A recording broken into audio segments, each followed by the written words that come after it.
What is going on, everyone? This is JABO, your pit stop quick one-stop shop for all things NASCAR and other sports that are just a bit outside. This is a special midweek edition of the show to cover the outcome of Alex Bowman's DQ following Sunday's race at the Roval.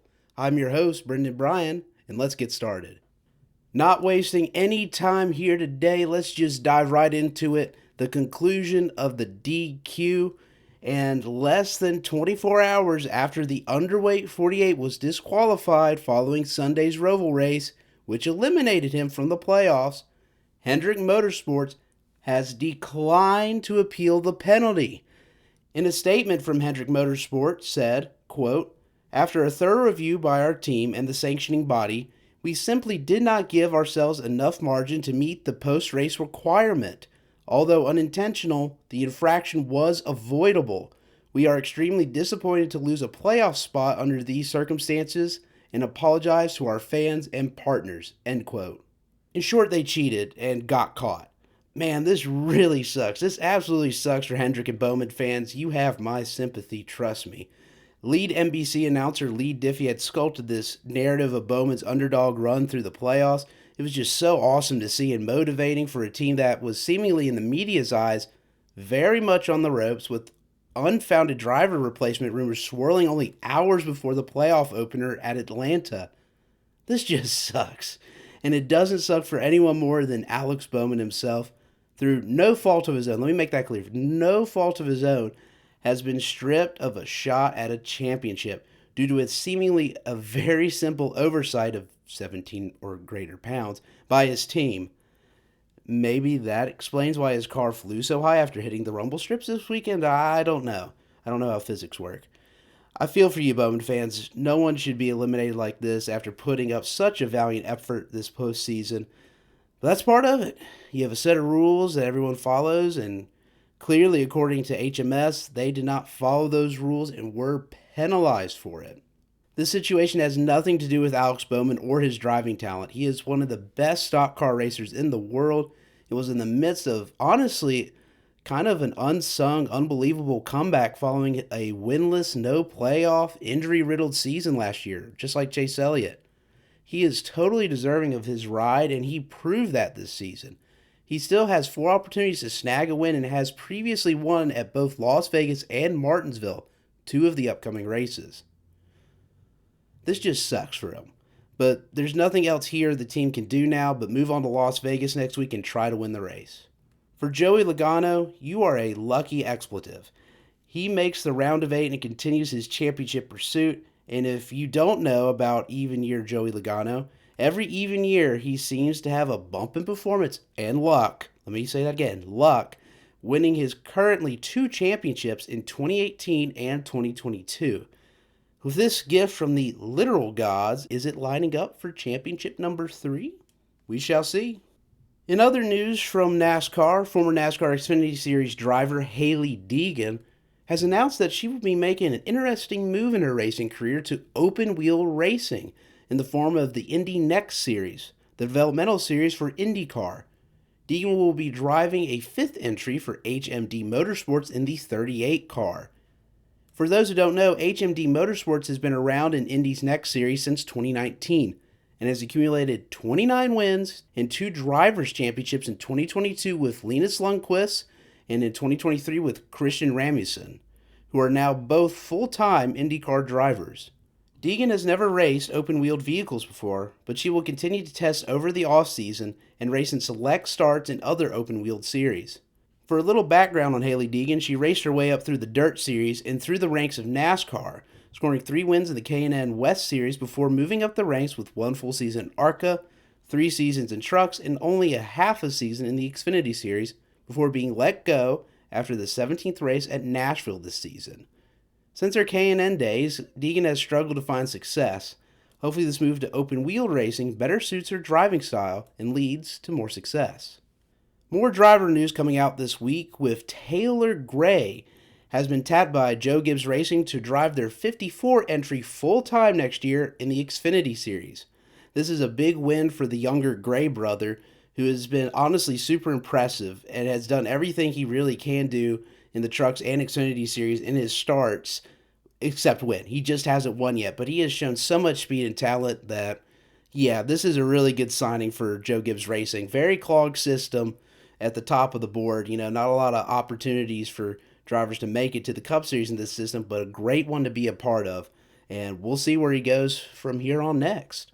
And finally, AP News has confirmed there are rumors and allegations of an undisclosed engineer from Joe Gibbs Racing, the same one Taylor Gray is racing for, selling setup information to a non-playoff team for an undisclosed amount in the Cup Series.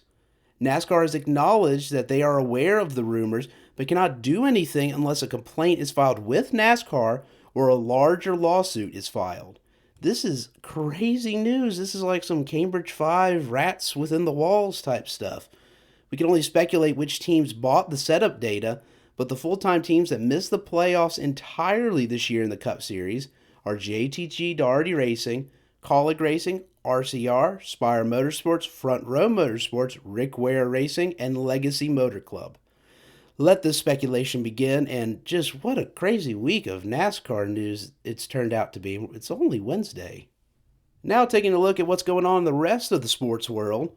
In MLB, the championship series are currently underway with the Yankees up 2-0 on the Guardians, while the Dodgers and Mets are all tied at 1 apiece. In the world of hockey, the season is young in the NHL, but there are still teams yet to score a point, those being the Predators and the Avalanche.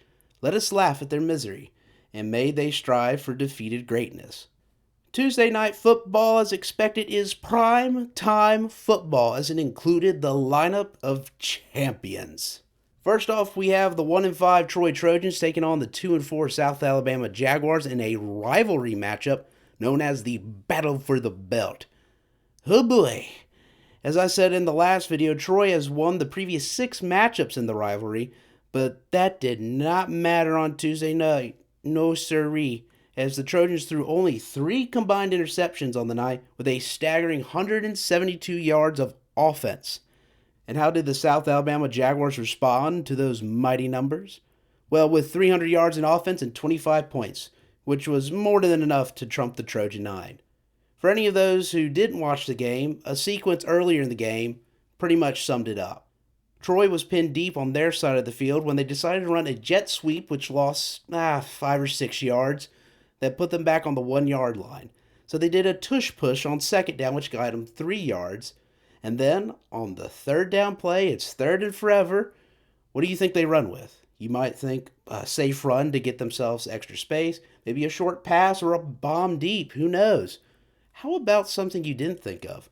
How about the center just snapping it out of the back of the end zone? That's right, I know you didn't see that coming. And that gave the Jaguars 2 extra points on the night, which, nobody saw coming. It played right into the Troy Trojans' favor as they were able to score 9. It's just, this season is the nightmare realm, and we still have 5 games to go. Oh, God. Our next matchup is another barn burner with 1-5 New Mexico State taking on 2-3 Louisiana Tech.